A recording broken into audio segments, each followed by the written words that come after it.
Assalamualaikum warahmatullahi wabarakatuh. Waalaikumsalam warahmatullahi wabarakatuh. Selamat pagi Ibu, selamat pagi Bapak. Selamat pagi.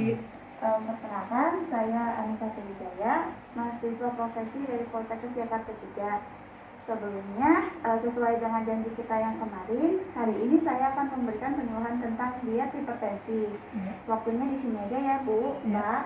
Waktunya sekitar 15 menit. Jadi di sini ada leafletnya. Nah, yang pertama kita buka dulu. Di sini ada pengertian pengertian diet hipertensi. Jadi diet hipertensi itu program pengendalian penggunaan garam di dalam makanan yang akan dimakan oleh penderita hipertensi. Nah, ada tujuan diet hipertensi. Yang pertama itu ada menstabilkan tekanan darah. Yang kedua membantu menghilangkan penimbunan cairan dalam tubuh. Nah, syarat-syarat diet hipertensi itu yang pertama itu cukup kalori, protein, mineral, dan juga vitamin. Yang kedua, makanan beraneka ragam mengikuti pola gizi seimbang. Yang ketiga, jumlah natrium atau garam yang diperlukan tergantung dari penyakit hipertensinya. Yang keempat, jenis dan komposisi makanan disesuaikan dengan kondisi penderita hipertensi. Nah, di sini ada makanan apa aja yang nggak boleh dan boleh dimakan oleh penderita hipertensi. Nah, yang bolehnya dulu ini. Yang bolehnya itu pertama ikan. Ikannya itu seperti salmon, ikan kembung, itu boleh. Ikan-ikan laut itu sangat baik untuk penderita hipertensi. Lalu yang selanjutnya ada sayuran hijau. Lalu ada wortel, ada buah bit, ada buah jeruk, ada susu low fat, dan juga yogurt. Makanan yang tidak boleh dimakan itu pertama itu ada garam, ada acar, makanan yang digoreng, kulit ayam ataupun lemak-lemakan. Yang terakhir ada makanan atau minuman yang manis. Selanjutnya, nah di bagian belakang ini ada yang namanya untuk diet hipertensi itu disingkat jadi diet DASH. DASH itu Dietary Approach to Stop Hypertension. Nah, ada 4 prinsip utama dalam diet ini. Yang pertama, tingkatin asupan nutrisi dari biji-bijian.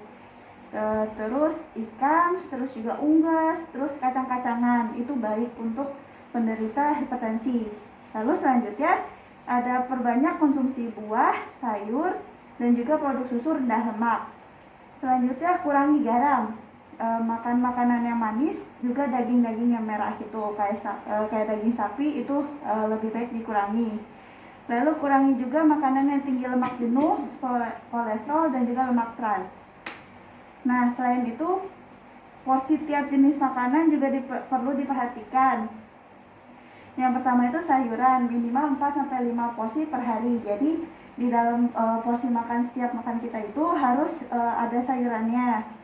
Buah-buahannya juga 4-5 porsi per hari. Lalu produk susu rendah lemak itu hanya boleh satu gelas per hari.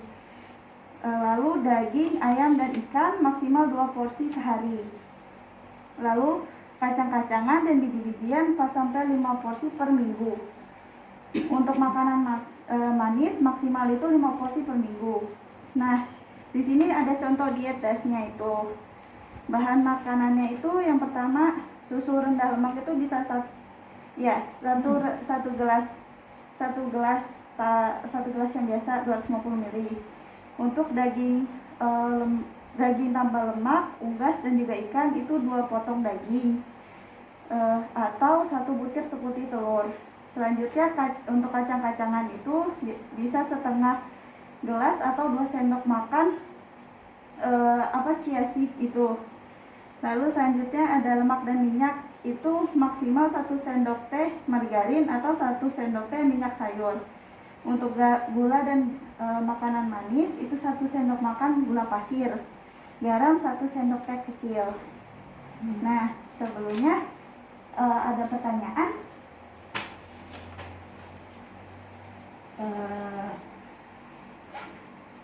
Ini mengenai darah tinggi, ya kan?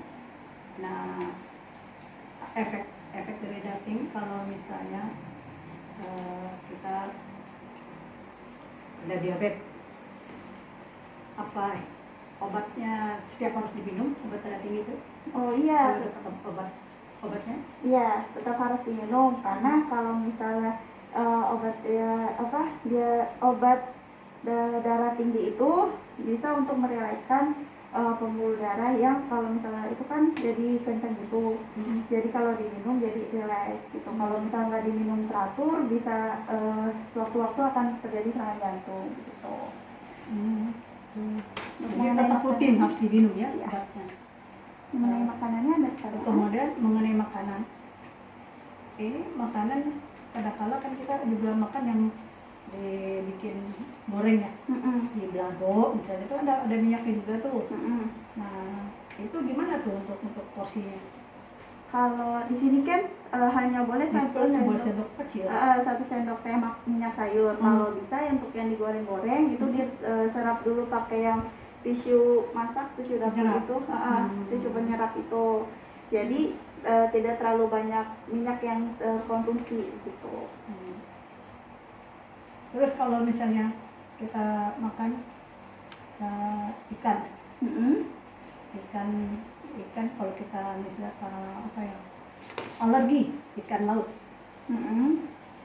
bisa juga diganti pakai dada ayam itu yang penting ada asupan proteinnya aja. Dada ayam itu kan rendah lemak juga bagian dadanya. Terus bisa juga kalau misalnya Iwan gak mau ayam bisa juga diganti telur putih telur gitu. cuma putih telurnya aja Ya, merahnya putih nggak telur. boleh. Ya. Oh gitu. Tapi kalau kacang-kacangan itu Kacang-kacang. kacang polong, kalau kacang panjang bisa. Boleh. Kacang panjang, sayuran ya, Iya, maksudnya sayuran juga ya. Ya. Oh gitu.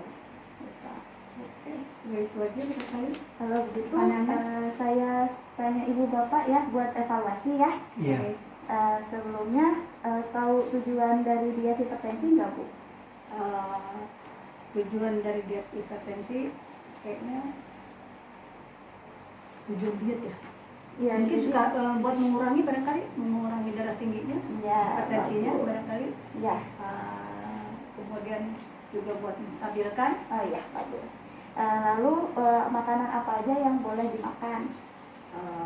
Makanan yang mengandung protein, kemudian mengandung juga beraneka macam vitamin Iya, bagus. dan mineral. Oke. Untuk yang nggak boleh dimakan apa aja? Garam, Bagus. kemudian Daging. makanan yang digoreng, Iya, bagus. kulit ayam dan atau lemak. Nah, oke. Udah mengerti ya Bu ya? Sudah cukup mengerti. Kalau begitu, terima kasih atas waktunya. Wassalamualaikum warahmatullahi wabarakatuh. Waalaikumsalam warahmatullahi wabarakatuh.